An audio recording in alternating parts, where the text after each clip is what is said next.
ओम नमः सिद्धेभ्यः जय श्री ओम नमः सिद्धेभ्यः जय श्री ओम नमः सिद्धेभ्यः। मंगलम भगवान वीरो मंगलम गौतमो गणी मंगलम कुंद कुंदाद्यो जैन धर्मोस्तु मंगलम।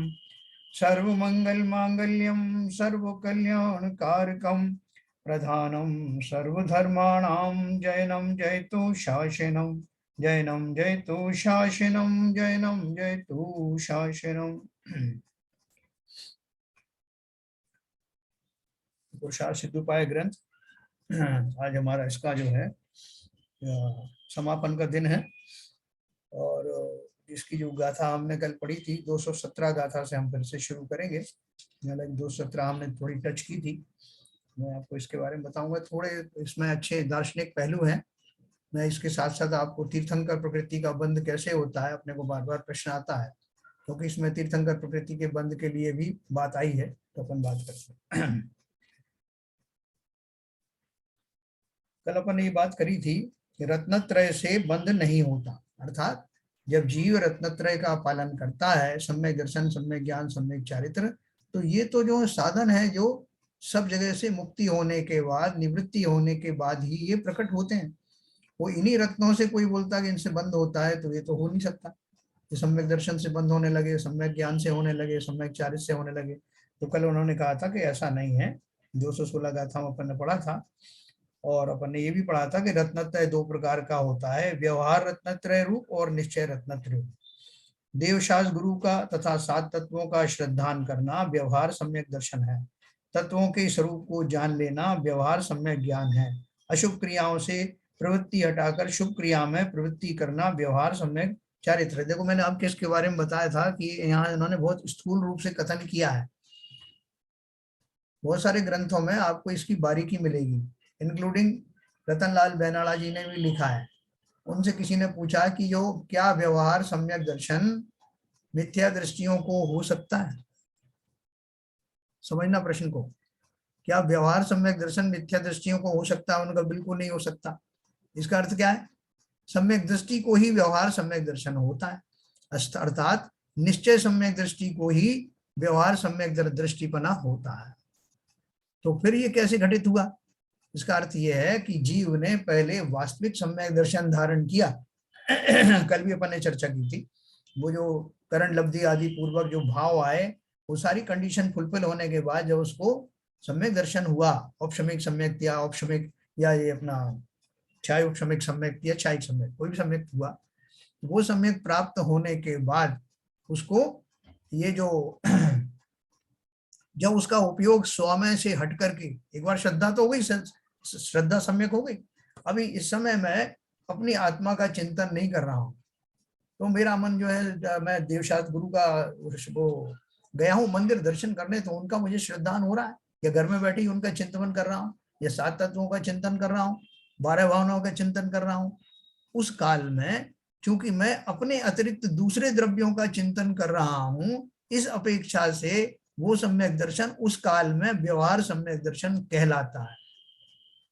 ये बहुत स्पष्ट बात समझना, नहीं तो अपन क्या कहेंगे कि भाई साहब निश्चय सम्यक दर्शन तो वो आता रहेगा जब आएगा, अपन तो व्यवहार कर लेते हैं और दोनों से ही मोक्ष मिल ही जाएगा। तो इतना सरल नहीं है व्यवहार सम्यक दर्शन। इतना सरल ये होता तो लोग उसी से संतुष्ट हो जाते कि भाई साहब वो तो हो ही गया, आप रोज मंदिर जाते हैं, प्रतिमा के दर्शन करते हैं, दर्शन करने से हमारा सम्यक दर्शन हो गया, और हम जो पूजन पाठ आदि जो करते हैं उनसे चारित्र हो गया, किताबों में जो कुछ पढ़ते हैं उससे ज्ञान हो गया, तो हो गया ना तीनों रत्नत्र, व्यवहार रत्नत्र। इतना सरल नहीं। ये जो बात इन्होंने कही है वो ये कही है कि जिस काल में उस सम्यक दृष्टि के अपने अतिरिक्त दूसरे द्रव्यों का, देवशाद गुरु आदि का, तत्व श्रद्धान आदि के प्रति जब उसका कंसंट्रेशन उपयोग होता है, तो उस काल में वो जीव व्यवहार सम्यक दृष्टि कहा जाता है।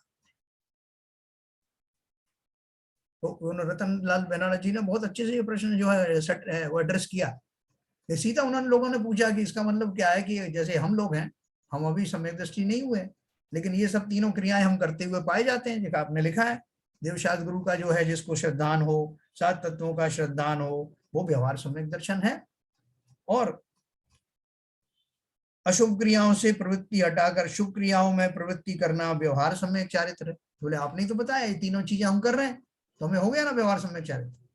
तो उन्होंने बोला कि ये जो बात कही जा रही है वो जिस अपेक्षा से कही जा रही है उसको समझना, नहीं तो हम और आप सब सम्यक दृष्टि है ना, हमसे भी ज्यादा गहरे सम्यक दृष्टि हैं जो प्रतिमा से लिपट जाते हैं, बहुत ही भक्ति भाव में जुड़े रहते हैं, सुबह से शाम तक वहीं बैठे रहते हैं, वो सम्यक दृष्टि हो गए क्या?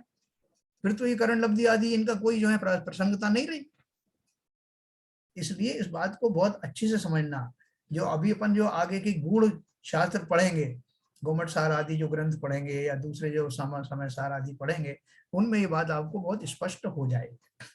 यह मैंने खाली आपको टच किया इसको, लेकिन जब तक हमें सम्यक दर्शन नहीं होता है तब तक ये जो क्रियाएं हैं हमारी कि हम सम्यक के प्रति श्रद्धा रखते हैं, हमें बहुमान आता है कैसे होंगे वो सम्यक दृष्टि जीव, काश मैं भी सम्यक दृष्टिपना प्राप्त करूं, मेरी अनर्गल प्रवृत्ति में छूट जाए और मुझे वस्तु का सच्चा स्वरूप दिखाई देने लगे।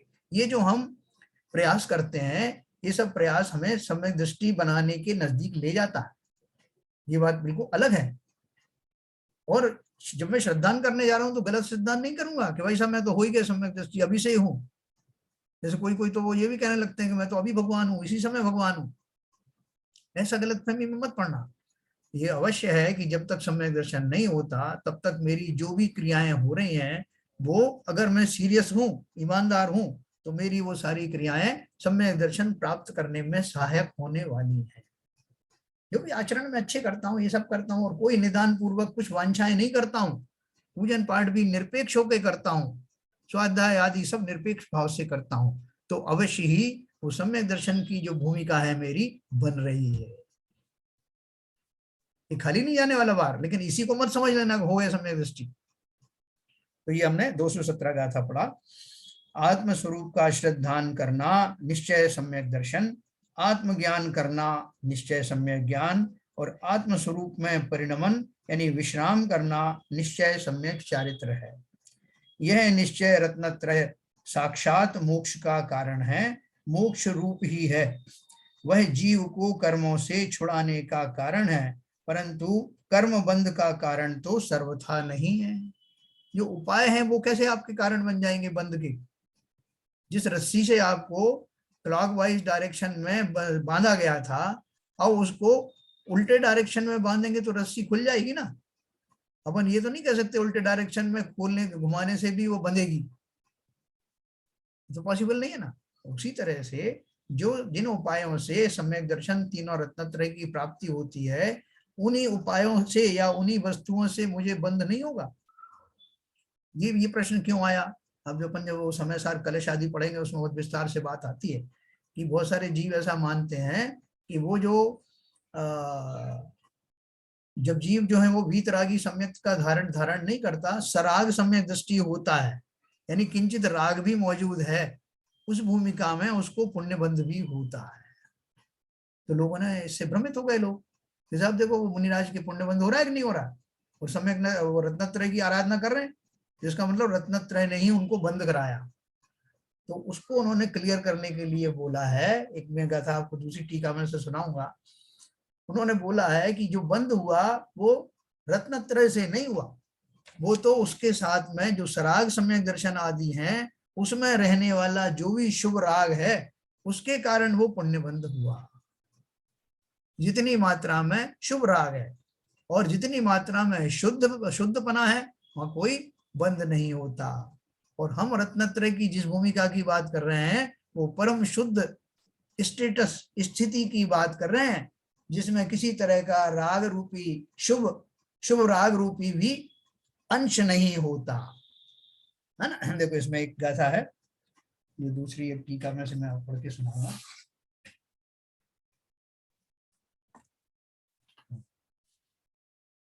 ये 217 गाथा है, लिखा है सम्यक तो दो प्रकार का होता है, एक सराग सम्यक और दूसरा वीतराग सम्यक। सराग सम्यक तो किंचित राग भाव युक्त और वीतराग सम्यक राग भाव से विमुक्त है। सुतराम तीर्थंकर व आहार प्रकृति का बंध सम्यक सराग सम्यक्त में राग भाव के मेल से होता है, वीतराग सम्यक्त में नहीं। ये बहुत बढ़िया पंडित कैलाश चंद शास्त्री ने और प्रफुल्ल जो है 2-3 शास्त्री हैं, उन्होंने उसमें समय सार कलश में बहुत स्पष्ट रूप से बताया है। हमने पढ़ा था मंदिर में, ये हम यहाँ भी पढ़ेंगे, आपको बहुत आनंद आएगा। तो ये बोल रहे हैं कि जो तीर्थंकर प्रकृति और आहारक प्रकृति का जो बंध होता है वो मुनियों को या चतुर्थ गुण स्थान वाले दीवों, चतुर्थ से लेकर आगे तक के 7वें गुण स्थान में कभी बंद होता ना, तो वो उस काल में जो बंद होता है तीर्थंकर प्रकृति का, वो कैसे होता है, उसमें कुछ राग रहता है, राग की भूमिका में ही वो बंद होता है ना। बंद चाहे वो तीर्थंकर प्रकृति का ही क्यों ना हो, बंद नाम पाता है, तो उसमें शुभ राग शामिल है ना। मैं आपको भी तीर्थंकर प्रकृति के बारे में बताऊंगा। तो 33 सागर से अधिक आयु किसी भी जीव की किसी गति में नहीं है, ये उन्होंने बता दिया। हाँ, अब मैं आपको 218 गाथा बताऊंगा।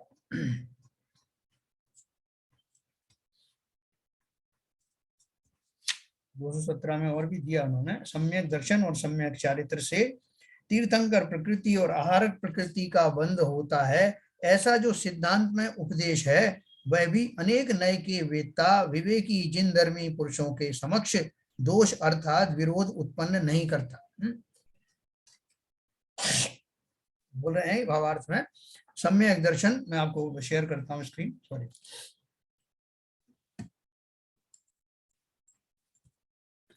हाँ, 217 गाथा है। सम्यक्त्व चारित्राभ्याम तीर्थंकराहार कर्मणो बंध यो अप्युपदिष्ट समये न नैविधाम सो अपि दोषाय। और तीर्थंकर प्रकृति और आहारक दिक प्रकृति का जो बंध सम्यक्त और चारित्र से आगम में कहा गया है वह भी नए के ज्ञाताओं का दोष का कारण नहीं है, मतलब वो किसी एक नए से कहा गया है, उसको आप वैसा ही मत मान लेना, ये वो कहना चाहते हैं।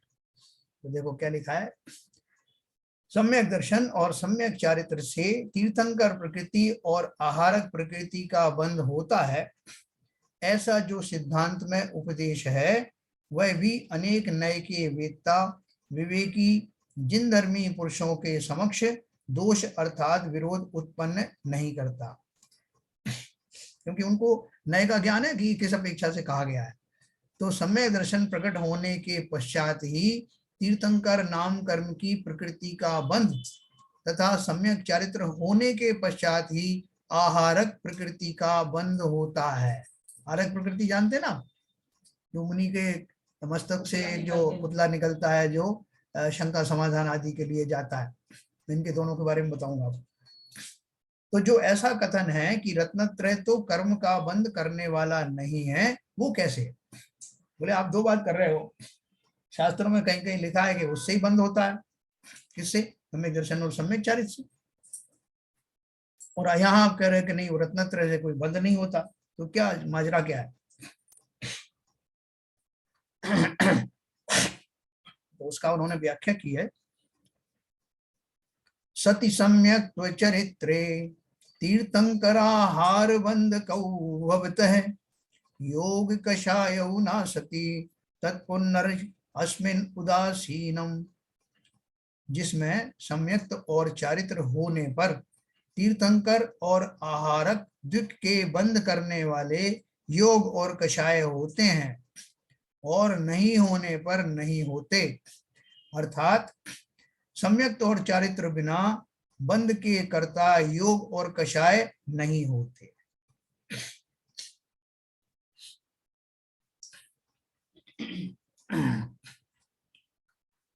वह सम्यक्त और चारित्र इस बंध में उदासीन है। कैसे उदासीन है? भावार्थ में देखेंगे। जब आत्मा में सम्यक दर्शन और सम्यक चारित्र गुण प्रकट नहीं था, तब भी आत्मा के साथ कर्मों का बंध होता था, और जब एक देश सम्यक चारित्र प्रकट हो गया तब भी आत्मा के साथ कर्मों का बंध होता है। इससे सिद्ध हुआ कि कर्मों का बंध करने में कारण योग कषायों का सद्भाव है, जो अभी तक चल रहे हैं, और कर्मों के अबंध में कारण योग्य कषायों का असद्भाव है। अर्थात जितनी भूमिका तक, जितने दूरी तक, जितने आगे की भूमिका तक मेरे अंदर में योग और कषाय चलेंगे, उतनी उतनी भूमिकाओं में ही मेरा बंध होगा। हाँ, शुभ राग भी जो है कषाय है कि नहीं? क्योंकि राग ही कषाय, आपने शुभ लगा दिया तो क्या हो गया, उससे बंद हो रहा है, पुण्य बंद होता है। और बंद किसी भी प्रकार का मोक्ष मार्ग में अभीष्ट नहीं है। तो इसलिए उन्होंने क्या दिया, यदि ऐसा है तो सम्यक्त को देवायु के बंध का कारण क्यों कहा। देखो विद्वान कितने हैं, वो पूरी तरह से आश्वस्त होना चाहते हैं कि जो सिद्धांत आपने बताया है वो सब दशाओं में लागू हो। तो ये बोल रहे हैं कि आप बोल रहे हो कि साहब वो जो जो योग और कषाय जब तक रहते हैं तब तक ही बंद होता है, और जब वास्तव में रत्नत्रय आ जाते हैं तो कोई बंद होता नहीं। यहाँ तक कि आप बोल रहे हैं कि जो तीर्थंकर प्रकृति का बंध है या आहारक प्रकृति का बंध है, वो भी उन भूमिकाओं में रहने वाला राग ही उसका कारण बनता है। तो उन्होंने पूछा कि यदि ऐसा है तो सम्यक को देवायु के बंध का कारण क्यों कहा। देखो बहुत सारे स्टेटमेंट शास्त्रों में स्थूल कथन के रूप में आते हैं, मोटा मोटा। जैसे अपन बोलते बोल भैया मंदिर जाया करो, अपन सबको मोक्ष जाना है ना, तो मंदिर आया करो। तो बोले मंदिर आने से मोक्ष हो जाएगा क्या? हाँ हो जाएगा। अब जो बोल रहा है वो नए का ज्ञाता है, उसको मालूम है कि मैं किस अपेक्षा से बात कर रहा हूँ। लेकिन दूसरा आदमी नहीं समझेगा और वो सोचेगा इतना सस्ता अगर जो मोक्ष है तो बहुत बढ़िया है, अपन तो यहीं बैठे रहेंगे मंदिर में, थोड़ी सी देर के लिए निकलेंगे बाहर आहार पानी किया फिर आके बैठ जाएंगे। तो स्थूल कथन अलग होते हैं और सूक्ष्म कथन अलग होते हैं। तो यहां उन्होंने कहा यदि ऐसा है तो सम्यक को देवायु के बंध का कारण क्यों कहा। उसके उत्तर में 219 गाथा प्रकट हुई। ननु कथमेवं सिद्धयति देवायु प्रवृत्ति सत प्रकृति बंध सकल जन सुप्रसिद्धो रत्नत्रय धारिणाम मुनिवराणाम। कोई पुरुष शंका करता है कि रत्नत्रय के धारक श्रेष्ठ मुनियों को सर्वलोक में भले प्रकार प्रसिद्ध देवायु आदि उत्तम प्रकृतियों का बंध पूर्वोक्त प्रकार से किस तरह से सिद्ध होगा। जैसे मैंने आपको बताया ना, किसी ने कह दिया कि आप मंदिर आओ तो आपको मोक्ष मिल जाएगा, और मंदिर आना तो प्रवृत्तियां हैं, क्रियाओं से किसी को मोक्ष हुआ क्या? तो वो खाली मैकेनिकली मंदिर में आने लगेगा तो हो जाएगा मोक्ष। ऐसे ही उन्होंने जो बात करी कि आपने बताया है कि रत्नत्रय के धारक जो श्रेष्ठ मुनि हैं उनको देवायु आदि उत्तम प्रकृतियों का बंध होता है, तो आपने तो कहा, और वो उधर साधना कर रहे हैं, रत्नत्रय के धारक आप बोल रहे हो और उनका बंध तो हो रहा है ना, तो आप तो बोल रहे हैं कि रत्नत्रय से कोई किसी तरह का बंध होता नहीं। तो इसका उन्होंने उत्तर दिया। अर्थ में लिखा है, यहाँ कोई शंका करे कि रत्नत्रय के धारक मुनिवरों के देवायु आदि शुभ प्रकृतियों का बंध होता है, ऐसा जो शास्त्रों में कथन है वह कैसे सिद्ध होगा। भावार्थ है, यहाँ कोई शंका करता है कि हे स्वामी, पहले आपने कहा है कि तीर्थंकर प्रकृति और आहारक द्विक का बंध योग और कषायों से होता है, यह बात तो मेरी समझ में आ गई, परंतु रत्नत्रय के धारक मुनियों के देवायु आदि शुभ प्रकृतियों का बंध होता है, ऐसा जो शास्त्रों में कथन है वह किस प्रकार से सिद्ध होगा। उसका उत्तर दिया उन्होंने, रत्नत्रयमी हेतु निर्वाण शैव भवति नानच आश्रवती यत्तु पुण्यम शुभोपयोगो अयम अपराध है। इस लोक में रत्नत्रय रूप धर्म निर्वाण का ही कारण होता है। बिना किसी शंका के ये बात मन में रखो कि जो वास्तव में रत्नत्रय है, निश्चय रत्नत्रय धर्म है, वो सिर्फ निर्वाण का ही कारक होता है, कोई बंद नहीं करेगा। नहीं फिर आप देखोगे कोई उपाय ही नहीं बचा, सभी से तो बंद हो रहा, अन्य गति का नहीं। और जो रत्नत्रय में पुण्य का आश्रव होता है, यह अपराध शुभोपयोग का है। मैंने दूसरी जगह पढ़ी ये बात, पहले मैंने उसमें जो समयसार कलश में ये पढ़ा था,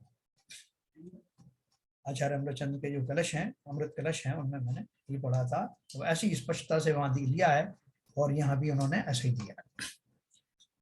तो उसमें भी ये लिखा है कि ये जो बंद हो रहा है वो उस मेरे रत्नत्रय में जो अभी पूर्ण शुद्ध नहीं हुआ है उसमें मिश्रित रहने वाला शुभ राग ही इस तरह के बंद का हेतु है। तो अगर मैं चाहता हूं कि ऐसा बंद हो, तो वैसा हम तो बहुत चाहते हैं कि हम तीर्थंकर नाम कर्म का बंद हो जाए और आहारक जो है उस प्रकृति का बंद हो जाए, तो अपना पुतला भेजेंगे और सब मालूम कर लेंगे, तो तीर्थंकर बन गए तो खुद ही जान लेंगे सब। तो ऐसा बंद हम अगर चाहते हैं तो हमने बंद का स्वरूप सच्चा समझा नहीं, और बंद का नहीं समझा तो बाकी के और जो 8 तत्व हैं उनको भी नहीं जाना, 6 तत्वों को नहीं जाना, है ना। तो ऐसा है, इसलिए उन्होंने क्या बोला, इस लोक में रत्नत्रय अर्थात सम्यक दर्शन, सम्यक ज्ञान, सम्यक चारित्र मोक्ष का ही कारण होता है, दूसरी गति का नहीं। तथा रत्नत्रय के सद्भाव में जो शुभ प्रकृतियों का आश्रव होता है वह सब शुभ कषाय और शुभ उपयोग शुभ योग से ही होता है, अर्थात वह शुभोपयोग का ही अपराध है। मोक्ष के मार्ग में कोई जरा सा भी लेश राग का नहीं चाहिए, चाहे भले ही वो प्रशस्त राग क्यों ना हो, उच्च कोटि का शुभ राग ही क्यों ना हो, तो वो उसमें बंद शुभोपयोग का ही अपराध है, किंतु रत्नत्रय का नहीं। भिन्न भिन्न कारणों से भिन्न भिन्न कार्य होते हैं तो भी व्यवहार से एक दूसरे का भी कार्य कहने में आता है। अपन निमित्त की अपेक्षा से भी कह देते ना कि भाई साहब ये जो है ये उनके कारण से मुझे जो है वो वैराग्य हुआ, वो अगर ऐसा संबोधन नहीं देते तो मेरा नहीं होता। तो किसी ने कहा नहीं साहब वो संबोधन के कारण से नहीं हुआ, बल्कि आप जहाँ खड़े थे ना वो जगह बड़ी अच्छी थी इसलिए हुआ आपको। तीसरे ने बोला कि नहीं नहीं साहब वो ये 2 बातें तो ठीक हैं, वो आप चूंकि संयम में थे इसलिए आपको वो उपदेश सटीक लगा, अगर आप संयमी नहीं होते तो नहीं लगता। तो क्या बोल रहे हैं कि एक ही कार्य को होने में बहुत बहुत से कारण होते हैं, वो सब कारण अपना काम एक साथ करते हैं और कोई भी एक सिंगल कारण उसका लिए रिस्पॉन्सिबल नहीं होता। तो इसलिए उन्होंने कहा, प्रथम श्लोक में शिष्य ने प्रश्न किया था कि तीर्थंकर और आहारक दिक का बंध तो सम्यक्त के भावों में योग और कषायों से बताया, फिर देवायु आदि अन्य शुभ प्रकृतियों का बंध रत्नत्रय में कैसे हो सकता है। उसका समाधान यह किया कि वास्तव में रत्नत्रय तो निर्वाण का ही कारण है, परंतु उसके होते हुए जो इंद्रादि देव पद का आश्रव होता है वह शुभोपयोग का अपराध है, रत्नत्रय का दोष किंचित भी नहीं। अभी मैं आपको थोड़ी देर बाद बताऊंगा, तीर्थंकर प्रकृति का जब बंद होता है, अपन ने उसमें इनकी उज्ज्वला शाह की वो पढ़ी थी ना अपन ने पंचलब्धि, उसमें उन्होंने क्या लिखा था कि जो तीर्थंकर बनते हैं वो चाहते ही नहीं है कि वो तीर्थंकर बने, अगर ऐसी चाहत करें तो तीर्थंकर बन भी नहीं सकते, वो सहज में ही उनका राग इस कोटि का होता है और राग भी वो अपराध भाव है। अर्थात अब ये कहना चाहते हैं क्या कि जो तीर्थंकर नाम प्रकृति का बंद हुआ वो अपराध से हुआ? यस, क्योंकि तीर्थंकर कोई बनना नहीं चाहता, लेकिन बहुत सारी व्यवस्था है ना कि जब आपका जो साधना काल होता है उस साधना में उच्च कोटि के शुभ राग भी आ जाते हैं, और ऐसे ही किसी उच्च कोटि के शुभ राग के अंतर्गत आपके भावों को वो दिशा मिलती है जिससे तीर्थंकर प्रकृति का बंध सहज ही हो जाता है। नॉर्मल जो केवली हैं उनकी आयु कितनी होती? नॉर्मली बहुत कम होती, लेकिन तीर्थंकरों की प्रकृति को कितनी ज्यादा जो है उनका आयु होती है, उतने काल तक आपको संसार में रहना पड़ेगा, कौन चाहेगा, लेकिन ऐसा होता है, ऐसी व्यवस्थाएं हैं। तो अभी क्या बोल रहे हैं, उसके होते हुए जो इंद्रादि देव पद का आश्रव होता है वह शुभोपयोग का अपराध है। जो मुनि लोग जो तपस्या करते हैं ना और वो 16वें स्वर्ग में वो देवांगना बन गए, वो प्रत्येंद्र बन गए, सीता का जीव, या और भी जो बनते हैं इंद्रादि पद में बनते हैं, वो चाहते नहीं थे तपस्या करने के समय में, लेकिन तपस्या में कहीं थोड़ी सी ढील रह गई। ढील कैसी? राग वाली, शुभ राग वाली, ऐसा कोई निदान वाली नहीं। उसके कारण से वो इंद्र आदि पद में जाकर के अटक जाते। तो बोल रहे हैं इसलिए बहुत अच्छे समझना, जब भी मुझे रत्नत्रय का पालन करने का भाव आए तो वास्तव में साक्षात वो रत्न ही है। रत्नों में आप कोई मिलावट चाहोगे क्या? कि भाई साहब वो रत्नत्रय, जो रत्न है मुझे खोटा वाला दे दो, अमेरिकन डायमंड दे दो। वो कहने में अमेरिकन डायमंड आए, भाई साहब ये डायमंड है कि अमेरिकन डायमंड है ना, उसमें एक टाइटल आपने लगा दिया तो उसकी वैल्यू कम हो गई, ये रियल डायमंड है। ऐसे ही रत्नत्रय तो उस सम्यक प्रकार से जिसके अंदर किसी तरह का कोई खोट नहीं होता, कोई राग आदि का कण भी नहीं होता, वही वास्तव में रत्नत्रय है। और ऐसा रत्न किसी प्रकार का बंध में कारण नहीं बनता, वो सीधा आपको मोक्ष में ही स्थापित करता है। तो देखिए 220 नंबर हमने पढ़ा। 221, एकस्मिन् समवाया दत्यंत विरुद्ध कार्ययोरपि दहति घृतमिति यथा व्यवहारस्तादृशोऽपि रूढमिति। निश्चय से एक वस्तु में अत्यंत विरोधी दो कार्यों के भी मेल से वैसा ही व्यवहार रूढ़ी को प्राप्त है। जैसे श्लोक में घी जलाता है, इस प्रकार की कहावत है। कोई जल जाता है तो उसको कहता है भाई साहब इसके घी लगा दो, और वो कहता हुआ है अंदर से भाई साहब मैं जल गया। बोले कैसे जल गया? बोले घी से जला। अरे क्या बात करते हो, घी से तो जला हुआ ठीक होता है। तो बोल रहा मैं घी से जला। हाँ, क्योंकि घी गर्म था। तो उन्होंने लिखा है एक ही वस्तु में जिनका कार्य परस्पर अत्यंत विरुद्ध दो कार्यों का बंध होने से जैसे घी जलाता है, ऐसे एक में दूसरे का व्यवहार हो जाता है,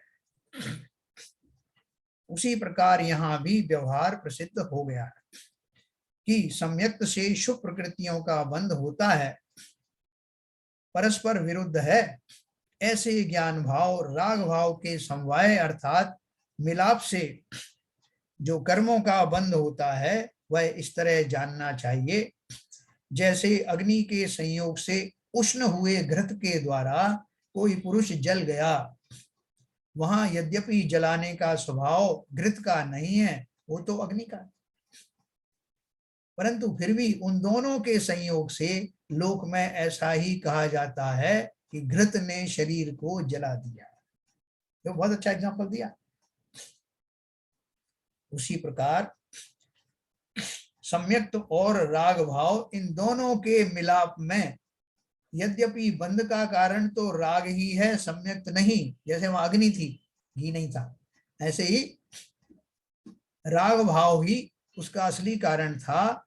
लेकिन अपन क्या बोलते हैं, सम्यक तो राग भाव इन दोनों के मिलाप में यद्यपि बंध का कारण तो राग ही है, सम्यक नहीं, फिर भी व्यवहार रूढ़ी से यही प्रसिद्ध है कि रत्नत्रय इंद्र अहिमिंद्र आदि शुभ बंध का कारण है, अर्थात सम्यक से शुभ प्रकृतियों का बंध होता है।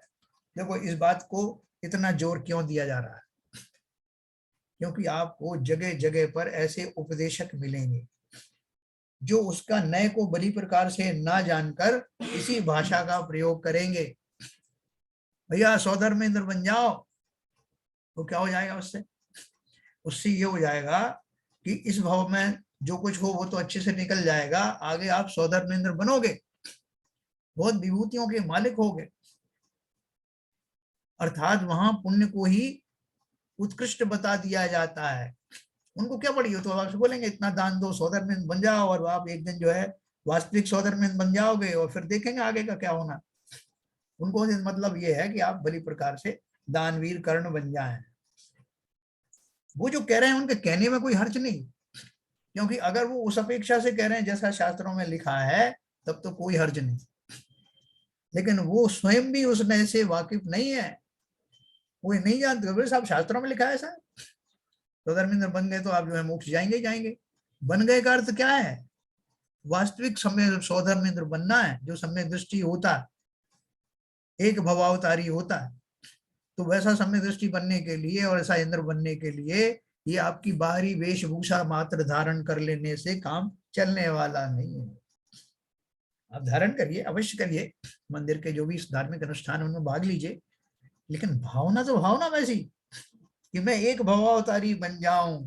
ये मुकुट लगा लेने से कुछ नहीं होना, अंदर में मुझे वो रत्नत्रय रूपी मुकुट लगाना है, तब वास्तव में मैं असली सौधर्म इंद्र तो क्या, उससे आगे वाली दशा जो एक भव के बाद आने वाली होती है, अर्थात मोक्ष दशा को मैं प्राप्त हूं। तो ये उन्होंने इसी बात को अगले भावार्थ में भी इसी को कहा है। उसके बाद 222 गाथा को अपन चलते हैं। सम्यक्त बोध चारित्र लक्षणों मोक्ष मार्गे इत्येषः मुखोपचार रूप है प्रापयति परम पदम पुरुषम। इस प्रकार यह पूर्व कथित निश्चय और व्यवहार रूप सम्यक दर्शन, सम्यक ज्ञान और सम्यक चारित्र लक्षण वाला मोक्ष का मार्ग आत्मा को परमात्मा का पद प्राप्त करवाता है। सम्यक बोध चारित्र लक्षण है इति एषः मोक्ष मार्ग है, मुख्योपचार रूप है पुरुषम परम पदम प्राप्यति। सम्यक दर्शन, सम्यक ज्ञान और सम्यक चारित्र, इन तीन स्वरूप ही मोक्ष मार्ग अर्थात निर्वाण का मार्ग है। यह मोक्ष मार्ग निश्चय और व्यवहार के भेद से दो प्रकार का है और यही आत्मा को मोक्ष पहुंचाता है। यह भी उन्होंने निश्चय और व्यवहार दो तरह से बताया, तो दो तरह से घटित होने का अर्थ आप भली प्रकार समझ गए, और भी अच्छे से समझना। निश्चय रत्नत्रय तो मुख्य है और व्यवहार रत्नत्रय उपचार रूप है। यह दोनों ही मोक्ष के मार्ग हैं और जीव को परम पद की प्राप्ति करवाते हैं। अर्थात निश्चय पद, निश्चय मोक्ष मार्ग साक्षात मोक्ष मार्ग का साधक है तथा व्यवहार मोक्ष मार्ग परंपरा से मोक्ष मार्ग का साधक है, अथवा व्यवहार मोक्ष मार्ग निश्चय मोक्ष मार्ग का कारण है ना। तो जो दो कारण से मैंने आपको बताया, एक तो उपचार से, जब मैं उन क्रियाओं में लगता हूं तो मैं अपने आप को वास्तविक सम्यक दर्शन की प्राप्ति की जो आवश्यकताएं हैं उनके करीब पहुंच जाता हूं, और वहां पहुंचने के बाद भी मैं क्या करता हूं, निश्चय सम्यक दर्शन रूपी जो मैं चिंतन करता हूं, अपना स्वरूप का चिंतन करता हूं, निरंतर भेद विज्ञान की भावनाएं भाता हूं, और एक दिन वो निश्चय सम्यक दर्शन प्राप्त करके, और ये अब ये व्यवहार मोक्ष मार्ग क्या है जो वहां तक पहुंचाता है, उससे पहले तक की जो भी भूमिकाएं हैं, जैसे हम अभी जो कुछ स्वाध्याय आदि कर रहे हैं, इससे हम क्या नक्की करना चाहते हैं, हम वास्तव में देवशास्त्र गुरु का जो स्वरूप है उसको भली भांति समझना चाहते हैं, सात तत्वों का जो स्वरूप है उसको भली भांति समझना चाहते हैं। उन सात तत्वों में मैं सबसे पहले तो मैं स्वयं ही हूँ, जीव तत्व हूँ, और जब मैं अनंत सिद्ध आचार्य और ये सब जो पंच परमेष्ठी या तीन सम्यक दर्शन सॉरी देवशास्त्र गुरु का जब श्रद्धान करता हूं, तो देव मैं किसे कहता हूं, देव कहते समय भी मैं वही भावनाएं भाता हूं कि वो अद्भुत आत्माएं जिन्होंने स्वयं का साक्षात्कार कर लिया है, जो सब प्रकार के राग आदि से रहित हो गए हैं, जो वीतरागी हैं, हितोपदेशी हैं, सर्वज्ञ हैं, अब उसका स्वरूप मैं जानना शुरू करता हूं, तभी तो मैं वास्तव में उनको जो अभिवादन करता हूं, नमस्कार करता हूं, तो मेरा नमस्कार ग्रहण सही होता नहीं। जैसे कुंद कुंद आचार्य ने यहीं से नमस्कार किया था सीमंदर स्वामी को, तो वहां तक पहुंच गया था, हमारा क्यों नहीं पहुंचता। फिर भाई साहब हम तो रोज बोलते हैं महाराज भगवान से कि हमें पास करवा देना है, हमको इतना इतना प्रमोशन करवा देना, हमारी एप्लीकेशन जाती नहीं, पता नहीं कौन रोक लेता। इस तरह की प्रबल एप्लीकेशन लगाना, जब भी उनका जो श्रद्धान पूर्वक मैं नमस्कार अभिवादन करता हूं तो सीधा वहां तक पहुंचता है। क्यों पहुंचता है? क्योंकि मैं उन भाव में हो गया हूं जैसे वो हैं, उन्हीं भावों से मैं अपने भावों को प्रेषित करता हूं। बहुत अद्भुत घटना होती है, बहुत सारे जीव बंटू बन हो जाते हैं, तब उनका वास्तविक नमस्कार होता है, वास्तविक तत्व का श्रद्धान होता है, वास्तविक देवशास्त्र गुरु में श्रद्धान होता है। ऐसा सम्यक दर्शन और ये चारित्र की जो भूमिका है, वो चूंकि मेरे निश्चय सम्यक दर्शन के लिए मार्ग बन रहा है, इसलिए उसको कहा कि ये निश्चय का साधक है। ऐसे करते करते तो होगा ना। एक दिन मैं भी अवश्य ही जब ऐसा सोचूंगा कि ओ धन्य है वो महापुरुष, शलाका पुरुष, या वो तीर्थंकर आदि, या जो मेरे देव हैं, अनंत देव हैं, वो किस तरह की भावना भाकर यहाँ तक पहुंचे, कैसा चिंतन रहा होगा उनका। उस चिंतन की बारीकियों में जाते जाते मैं स्वयं भी उनसे आत्मसात हो जाता हूँ ना। तो चलिए देखिए, व्यवहार मोक्ष मार्ग निश्चय मोक्ष मार्ग का कारण है। उसका कारण समझना। गाथा नंबर 223। नित्यमपि निरूपलेप है स्वरूप संवस्थितो निरूपघात, गगनमिव परम पुरुष है परम पदे स्फुरति विशद तमय। हमेशा कर्म रूपी रज के लेप से रहित अपने अनंत दर्शन ज्ञान स्वरूप में भले प्रकार स्थित, उपघात रहित और अत्यंत निर्मल परमात्मा आकाश की भांति लोक शिखर स्थित मोक्ष स्थान में प्रकाशमान होता है। देखो भावार्थ में दिया है, पुरुष नाम जीव का है और परम पुरुष नाम परमात्मा सिद्ध भगवान का है। जीव तो नर नारकादि चारों गतियों में अपनी आयु प्रमाण थोड़े काल तक ही रहता है, जितनी जितनी उसकी आयु है उतने काल तक उन गतियों में रहता, और सिद्ध भगवान मोक्ष में सदा अनंत काल तक विराजमान रहते हैं। संसारी जीव तो कर्ममल से संयुक्त होने के कारण मलिन है, और सिद्ध भगवान कर्ममल से रहित हैं, इसलिए परम निर्मल हैं। संसारी जीव पुण्य पाप रूपी लेप से लिप्त है, और सिद्ध परमात्मा आकाश समान निर्लेप है। जब मैं इस अपने लेप को पुण्य आदि के लेप से भी मैं मुक्त होना चाहता हूं, तो मैं बार बार उस पर लेयर क्यों चढ़ाऊंगा भाई? क्यों उस लेप के ऊपर लेप चढ़ाता जाऊंगा? इसका कारण है कि वर्तमान में मैं उतना ज्ञानी हुआ नहीं। जो मुझसे कह देता भैया पुण्य कमाओ, मैं कमाने चला जाता हूँ। पूछ लेता हूँ पुण्य कैसे कमाऊं, तो रास्ता बता देते हैं कि दान आदि करो, मंदिर जाया करो, इसका त्याग कर दो, उसका त्याग कर दो, रात्रि भोजन मत करो। मैं समझ लेता हूँ कि ये है वो पुण्य बांधने का रास्ता, और पुण्य से ही मैं मोक्ष चला जाऊंगा।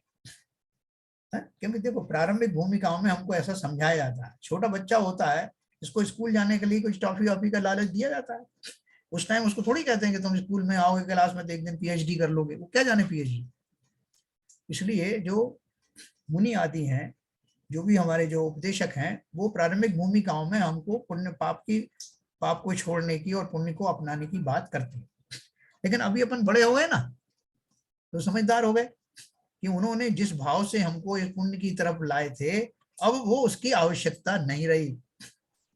अब तो उन लेपों से मुक्त होने की बारी है।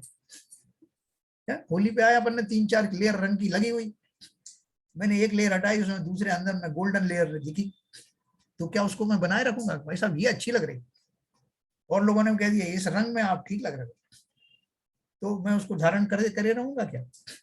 मैं कब तक जो है प्रसन्न नहीं होऊंगा, जब तक कि अपने स्वाभाविक रंग में नहीं आ जाऊंगा। इसलिए अब इन लेपों की कितनी उपयोगिता है ये समझ लेना। अब तो मुझे पुण्य के भी सारे लेप हटाने हैं, वो हटाने में पसीने आ जाते हैं। अपन आगे के और ग्रंथ पढ़ेंगे, हमने इसमें पढ़ा था, पंचलब्धि आदि में पढ़ा था, कर्णानी योग परिचय में पढ़ा था कि वो पुण्य प्रकृतियां भूख के जानी पड़ती हैं, बड़ा मुश्किल है उनसे जो है निवृत्त होना। तो इसलिए उन्होंने क्या बोला, संसारी जीव विभाव परिणति के योग से सदा देहादि रूप हो रहे हैं, और सिद्ध भगवान सदा निस्वरूप में ही विराजमान रहते हैं। संसार के जीव अन्य जीवों का घात करते हैं तथा दूसरे जीवों के द्वारा स्वयं भी घाते जाते हैं, परंतु सिद्ध परमेष्टि ना तो किसी का घात करते हैं और ना किसी के द्वारा घाते जाते हैं।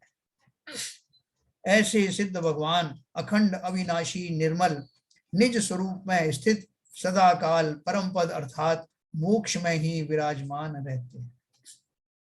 देखो हमको ये बात समझ में आती नहीं, जब भी हम उसको इस ढंग से देखते हैं, इस एंगल से देखते हैं कि भाई साहब संसार में तो बहुत वैरायटी एंटरटेनमेंट है, यहाँ मन नहीं लगा तो वहां चले गए, उसमें नहीं लगा तो चले गए, कभी भोजन करने लगे, कभी संगीत सुनने लग गए, कभी दूसरी गतियों में टूर लगा के आ गए।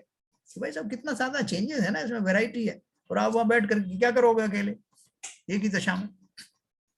तो जिन जीवों ने संसार के दुखों को भली भांति नहीं समझा है, जिन्होंने जन्म मरण के दुखों का भली प्रकार वेदन उनके दिमाग में नहीं आया है, चिंतन में नहीं आया है, जिन्होंने उन 84 लाख योनियों में होने वाले दुखों का परिचय पूर्णता प्राप्त नहीं किया है, जो भव भव के भ्रमण से उबताए नहीं है, वो ही इस तरह की बातें करेंगे। लेकिन जिन्होंने उसके स्वरूप को किंचित भी समझा है, कम से कम वो इस डायरेक्शन में तो बात करने वाले नहीं। हो सकता है मुझे ऐसा कहेंगे, हो सकता है कि मुझे उस दशा का अभी पूरी तरह से स्वरूप समझ में नहीं आया, वही तो कर रहे हैं, और वही कंपेयर कर रहे हैं कि जो हमारी वर्तमान दशा है और एक वो परमानेंट दशा है जिसमें किसी तरह का कोई राग द्वेष आदि या जो हमें व्यवधान लगते हैं संसार के कोई भी नहीं हो, परम सुख की प्राप्ति, और वो भी अनंत काल तक। तो इस तरह से हमने पढ़ा परमात्मा का स्वरूप। कृत्कृत्य परम पदे परमात्मा सकल विषय विषयात्मा परमानंद निमग्नो ज्ञानमयो नंदिति सदैव। देखो कृत्कृत्य शब्द कितना बढ़िया है, अपन संसार में यूज करते हैं, भाई साहब हम कृतकृत्य हो गए, धन्य हो गए। क्यों हो गए धन्य?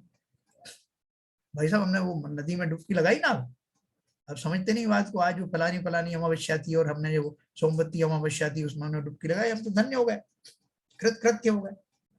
अरे ये कृतकृत्य है क्या? कृतकृत्य तो उसे कहते हैं जिसे करने के बाद अब कुछ करना शेष नहीं रहे, ऐसा कृतकृत्य बना। देखो इसमें दिया ना, अब इसका भावार्थ पढ़ते हैं। संसार के अर्थात चतुर्गति के जीवों को अनेक कार्य करने की अभिलाषा है, इसलिए वो कभी कृतकृत्य हो नहीं सकते। सिद्ध परमेश जी को कोई काम करना शेष नहीं रहा, इसलिए कृतकृत्य है। हम तो बुढ़ापे में भी कृतकृत्य नहीं होते, तो बोलते भाई साहब आपको करना क्या है, आप बच्चे सब सेटल हो गए, सबकी शादी ब्याह हो गई, आप भी बढ़िया से अब रिटायर हो गए हो, आराम से 2 लोग रहते हो, 1 लोग रहते हो और आराम से खाते पीते हो, कृतकृत्य हो गए आप। तो हुए क्या हम कृतकृत्य? हमें तो उसी टाइम बहुत खुरापातें सूझती हैं, अभी तो बहुत सारे काम करने बाकी हैं, बाकी चीजों से फ्री हो गए तो अब जो एक तो टाइम पास करना है और दूसरा एक कि किसी का तो कुछ कर जाऊं, कुछ नहीं तो जो बेटा बेटी का किसी का कुछ भला कर जाऊं। तो हम मानसिक रूप से कभी भी कृतकृत्य होते नहीं। सिद्ध भगवान को कोई काम करना शेष नहीं। तो जगत के जीव परम पद से मोक्ष से विमुख हैं और अपद में स्थित हैं। सिद्ध भगवान अपद से रहित हैं और परम पद में मोक्ष में विराजमान हैं। संसारी जीव विषय विकार सहित हैं, सिद्ध परमात्मा विषय विकार से रहित हैं। संसारी जीव अनेक शरीर धारण करते हुए दुखी हो रहे हैं, सिद्ध परमेश्वर मन वचन काय से रहित परम आनंद में लीन है ना। तो अब ये लास्ट में इसमें जो आया है जैन नीति अथवा नय विवक्षा, ये मैं आपको शार्ट में पढ़ता हूं तो ये हमारा ग्रंथ पूरा होगा। एकानाकर्षन्ति श्लथयन्ति वस्तु तत्वमितिरेण अंतेन जयति जैनी नीतिर्मंथान नेत्रमिव गोपी। दही की मथानी की रस्सी को खींचने वाली ग्वालिन। आपने वैसे बहुत सारे लोगों ने देखा होगा कि पहले जो गृहणियां थी वो जो मथानी उसमें घड़े में या वो पीतल के बर्तन में वो उसको रस्सी को बांध करके और इधर से ऊपर नीचे करती थी ना, एक बार इस साइड में एक बार इसमें मिट्टी का घड़ा भी होता था, उसे मथानी कहते थे, क्योंकि उससे वो दही को बिलो करके उससे घी निकाला जाता था, मक्खन निकाला जाता था। दही की मथानी की रस्सी को खींचने वाली ग्वालिन की तरह जिनेन्द्र देव की शाद्वाद नीति अथवा निश्चय व्यवहार रूप नीति वस्तु के स्वरूप को एक सम्यक दर्शन से अपनी तरफ खींचती है, दूसरे से अर्थात सम्यक ज्ञान से शिथिल करती है, ढीला करती है, और अंतिम अर्थात सम्यक चारित्र से सिद्ध रूप कार्य को उत्पन्न करने से सर्व के ऊपर वर्तती है। जो उसका जो वो चलता है 3 स्ट्रोक में जो काम होता है उसको उन्होंने सम्यक दर्शन, सम्यक ज्ञान, सम्यक चारित्र से उपमा दी है।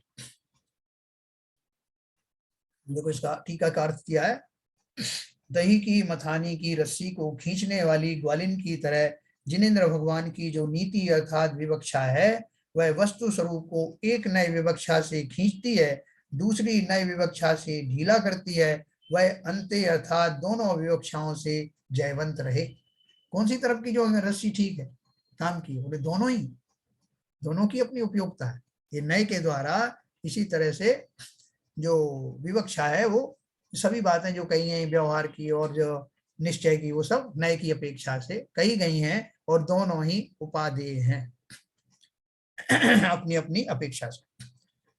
भावार्थ यह है, भगवान की वाणी शाद्वाद रूप अनेकांतात्मक है, वस्तु स्वरूप का निरूपण प्रधान तथा गौण नय की विवक्षा से करने में आता है।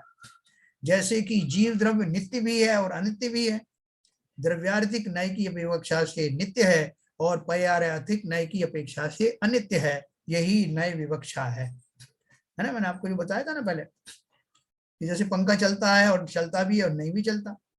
बोले ऐसे कैसे? बोले चलता ऐसे है, ऐसे नहीं चलता, या जब उसमें करंट नहीं होता तो नहीं चलता, या उसमें डिफेक्ट हो जाता तो नहीं चलता। ऐसे बहुत सारे तरीके हो सकते हैं। तो ये जो कहा गया कथन वो किसी अपेक्षा से ऐसा संभव है। इस श्लोक में यह बताया है कि शास्त्र में किसी स्थान पर निश्चय नय की मुख्यता से कथन है और किसी स्थान पर व्यवहार नय की मुख्यता से कथन है, परंतु उसका अर्थ यह नहीं है कि सच्चा धर्म किसी समय व्यवहार नय आश्रय से होता है और किसी समय निश्चय नय के आश्रय से होता है। ऐसा मत समझना, नहीं तो अपन कहेंगे अपन बांट लेते हैं भाई साहब, ऐसा है निश्चय नय तो ले लो आप है और व्यवहार नय से मैं कर लूंगा उद्धार, फिर अपन दोनों मिलेंगे ना मोक्ष में, अलग अलग रास्तों से आएंगे। तो बोले ऐसा नहीं है, रास्ते अलग अलग नहीं है, वो एक दूसरे के सहायक है। वास्तव में धर्म तो हमेशा निश्चय नय अर्थात भूतार्थ नय के विषय के आश्रय से ही होता है। मोक्ष मार्ग का निरूपण दो प्रकार से होता है, परंतु मोक्ष मार्ग दो नहीं है। सरागता से भी मोक्ष मार्ग और वीतरागता से भी मोक्ष मार्ग, इस प्रकार परस्पर विरुद्धता संशय रूप मोक्ष मार्ग नहीं। अभी ग्रंथ को पूर्ण करते हुए आचार्य महाराज अपनी लघुता बताते हैं। क्या बताते हैं? इस ग्रंथ के कर्ता श्री अमृत चंद्राचार्य महाराज ग्रंथ पूर्ण करते हुए अपनी लघुता प्रदर्शित करते हुए कहते हैं कि यह पुरुषार्थ सिद्धि उपाय नामक शास्त्र हमने नहीं बनाया है, तो फिर किसने बनाया? तब आचार्य ने उत्तर दिया कि नाना प्रकार के अक्षरों से छंदों के चरण बन गए और उन चरणों से छंद अर्थात वाक्य बन गए तथा उन वाक्यों से शास्त्रों की रचना हो गई। मैंने क्या किया है? इसलिए इसमें मेरा कुछ भी कर्तव्य नहीं। देखो जो वास्तव में करने वाले होते हैं वो तो इन चीजों का श्रेय लेते ही नहीं है, और वास्तव में ऐसा है, वो विनम्रता के वश से नहीं कह रहे हैं खाली। वास्तव में जो उन्होंने बताया कि कैसे पौद्गलिक जो अक्षर हैं, कैसे पौद्गलिक स्याही है, कैसे पौद्गलिक कलम है, उन सब से ये कार्य संपन्न हुआ। हाँ भाव अवश्य मैंने किए, तो इसलिए उन्होंने उसका श्रेय भी नहीं लिया। हम तो छोटी छोटी बात का श्रेय लेते हैं। अब मैं आपको ये शेयर स्टॉप करूंगा, समय तो पूरा हो चला है, 2 मिनट अपन बात करेंगे। हाँ सर, सबको ये भली प्रकार समझ में आया पुरुषार्थ सिद्ध उपाय ग्रंथ? हाँ, कंक्लूजन अच्छा हुआ था। बिल्कुल आके निचोड़ के रख दिया। हाँ, देखो बहुत उत्तम किस्म के हम बहुत भाग्यशाली हैं। ये पढ़ते पढ़ते जो अगर कितने भाव विभोर हो जाते हैं। हम अपनी वर्तमान दशा में जिसमें कि हम उलझे पड़े हैं, किंचित ही समय, थोड़ा सा ही समय सही 1 घंटे तक हम निर्वाध रूप से मंद कषायों में रहते हैं। नहीं, अक्सर देखा गया है लोग व्यवहारवाद और निश्चयवाद में झगड़े में पड़े रहते हैं जी। वो ये नहीं समझते कि दोनों ही चीजें कॉम्प्लीमेंट्री सप्लीमेंट्री है। हम तो निश्चयवादी हैं साहब, आप तो व्यवहारवादी। आपने बोला ना मैं व्यवहारवाद से मोक्ष प्राप्त करूंगा, मैं निश्चयवाद से मोक्ष प्राप्त करूंगा। देखो हमें जो हमारे ध्यान में कल ये है कि किसी ने अगर क्रियाएं की, अगर ये सब किया तो वो व्यवहार वाला हो गया। हाँ। और जिसने जो है कोई आत्मा की बात कर दी वो निश्चयवासी हो गया। हमें एक बैलेंस रखना है और दोनों का स्वरूप समझना है। हमें तो छोड़ो, जो लोग इसको प्रैक्टिस करते हैं जी, निश्चय वाले तो यही कहते हैं मैं तो निश्चयवादी हूँ साहब, मैं तो केवल आत्मा की करता हूँ, इसी से पहुंच जाऊंगा। हाँ, और वो तो मैं तो अभी से भगवान हो गया। हाँ, और क्रिया व्यवहारवादी कहते हैं मैं तो कर रहा हूँ ना पूजा इतनी भक्ति से, मैं इतने दिन से कर रहा हूँ, आप इतने जाके बताओ। सालों से कर रहा हूँ, पूरी जिंदगी गुजर गई। वो तो उनका किसी बस नहीं चलता, वो नहीं तो ये कहें कि साहब मैं इसी पूजन से तो 2 बार हुआ है मोक्ष। और हैं, आप वैसे क्या भी करो? ये दोनों साधन है, जी अंतिम लक्ष्य नहीं है। निश्चयवादी और व्यवहारवासी, ये तो बाद उपचार में है तो ना, ये दोनों ही छूट रहे हैं। धने जी उपचार है दोनों ही। हाँ, दोनों उपचार हैं। निश्चय जो धर्म है, निश्चय नए तो धर्म नहीं, आपने सही कहा, क्योंकि नयों से ऊपर उठने के बाद प्रमाण आता है। यस, तो निश्चय नए और व्यवहार नए, आपने जैसे कहा कि वो तो 2 नए हैं, लेकिन जब मैं नयातीत हो जाता हूं, उन नयों के माध्यम से उस प्रमाण को हासिल कर लेता हूं जिसके ये अंश थे, तब मुझे निश्चय धर्म प्रकट होता है। ये व्याख्याएं हैं, अपन करते रहेंगे इन व्याख्याओं को, क्योंकि बहुत सारे कंक्लूजन हमको थोड़े थोड़े देर बाद हो जाते हैं। अभी हम अच्छे खासे गए थे, लोग बोलते हैं ना अभी तो अच्छे खासे थे, अभी क्या हो गया आपको? ऐसे ही हम अच्छे खासे संसार में फिर से भटकने लगते हैं, फिर से वही मायाचारी, वही कषाय, मान कषाय, लोभ कषाय फिर से हावी होने लगते हैं। तो उसका कारण ये है कि हम अभी स्वरूप में स्थिर नहीं हुए। ठीक है सर, तो कल से हम दूसरा ग्रंथ चालू करेंगे, परमात्मा प्रकाश नाम का, योगेंदु देव का लिखा हुआ, और ब्रह्मदेव का जो है टीका, संस्कृत टीका वाला बहुत सुंदर ग्रंथ है, प्राचीन ग्रंथ है। उसको हम पढ़ेंगे, 700 ईस्वी का है शायद, हाँ, तो 1400 साल पुराना। हम उस ग्रंथ को पढ़ेंगे और उसमें जो कुछ हमने अभी पढ़ा है उसकी ही पुष्टि होगी, क्योंकि मैं चाहता हूं कि हम इससे पहले की उत्कृष्ट और ज्यादा द्रव्यानी योग के ग्रंथ पढ़ें या बड़े करणान योग के ग्रंथ पढ़ें, उससे पहले हमारी भूमिका सुदृढ़ हो जाए और हमारा जो उपयोग है और सूक्ष्म हो जाए। मोक्ष मार्ग प्रकाश से कब पढ़ाओगे आप? वो भी पढ़ेंगे अपन, आप चिंता नहीं करो, उसका भी समय आएगा, और काफी बीच बीच में अपन उनका रेफरेंस भी लेते ही हैं, तो वो सब लिया जाएगा, चिंता नहीं करो। तो सब अपन को तो माल से मतलब है, माल आना चाहिए, वो माल आएगा, सब बढ़िया से आएगा। तो चलिए, और किसी का कोई प्रश्न हो तो कल अपन ले लेंगे, जिसके संबंध में जो हो तो शुरू में ले लेंगे, उसके बाद में अपन दूसरा ग्रंथ शुरू करेंगे। एक ही कमेंट है सर, बहुत सुंदर, जी अच्छा रहा पूरा सफर इसका, बहुत ही सुंदर, आपने बहुत अच्छी तरह से एक्सप्लेन किया, जी बहुत बहुत धन्यवाद सर। देखो आरपी जैन साहब, वास्तव में अपनी बात बताऊं कि मैं इस ग्रंथ को पहले से ही बहुत ज्यादा नहीं पढ़ के रखता कि साहब आपको बताना है इसलिए बहुत ज्यादा पढ़ूंगा, 1-2 गाथा जरूर आगे पीछे की देख लेता हूँ, लेकिन जिस समय ये इसका मैं विश्लेषण करता हूँ, मेरे स्वयं के भाव ऐसे हो जाते हैं कि वो अपने आप ही अर्थ आने लगते हैं, अपने आप ही वो भाव बनने लगते हैं। तो इसमें मतलब मेरा ही फायदा है, आपका तो है ही है। यही तो आपकी कला है साहब। उसी रंग में रंग जाते हैं आप जी देखिए साहब, जब फिल्म बनती है, पर्दे पे फिल्म एक्टर आता है, तो उस अगर स्वरूप में वो लीन हो जाता है, तो यही तो उसकी कला है। तो चलिए, जितना मुझसे बना मैंने किया, कल अपन फिर जो नए ग्रंथ के रूप में फिर से मुलाकात करेंगे। तब तक के लिए सबको जय जैन, जिनवाणी स्तुति करेंगे। ललित जी हैं? हाँ जी।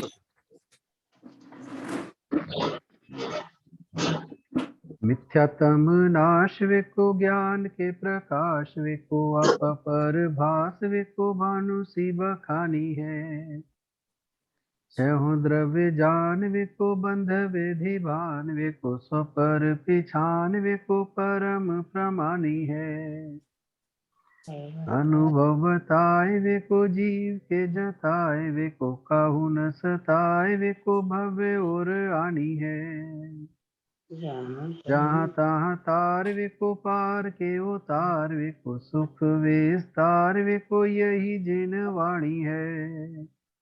हे जिनवाणी भारती तो है जपू दिन रैन, जो तेरी शरण गए सो पावे सुख चैन। जिनवाणी के ज्ञान से सूझे लोकालोक, सो वाणी मस्तक धरो सदा देते हैं धूप, सदा देते हैं धूप। जिनवाणी माता की जय। जय जय।